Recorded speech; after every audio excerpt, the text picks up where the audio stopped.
Very good morning, dear students. Today we are going to discuss with the topic investment avenues. So before going to the details of the topic, let me make you understand what is an investment. So investment is basically current commitment of funds in order to have a benefits in the future. So that means in case of investment, number one, there is current sacrifice, and number two, there is expectation of return. So what we expect to get in the future, that is known as returns.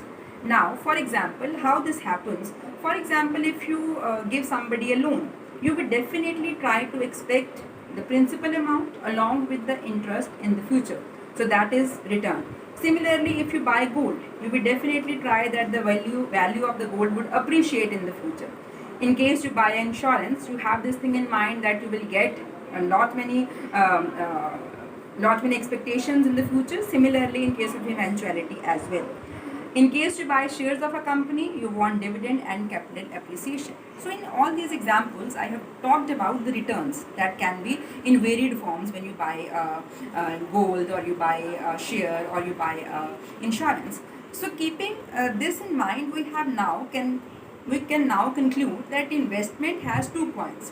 One is risk and one is return, because all those expectations of getting dividend or capital appreciation or interest would accrue to you when you will sacrifice for some period of time, and because you are sacrificing for a period of time, that accrue to you risk as well. So that is why we generally say that higher the risk, higher the return. So risk and returns are the two main points of investments. Now coming to the investment avenues.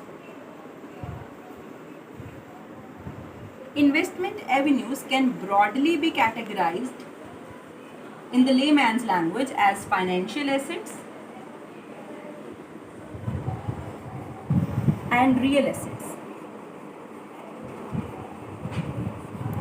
Financial asset is basically the intangible asset, and real asset is the tangible asset.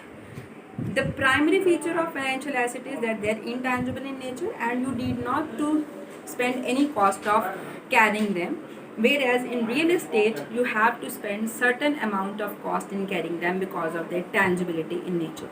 Now let us discuss the various financial assets. Let me name some of them. Equity shares, debentures, mutual funds, insurance policies, they are some of the broad categories of financial assets. Talking about real estate, gold, precious metals, real estate, holding a property, holding a house property, taking a plot, these are certain examples of real estate.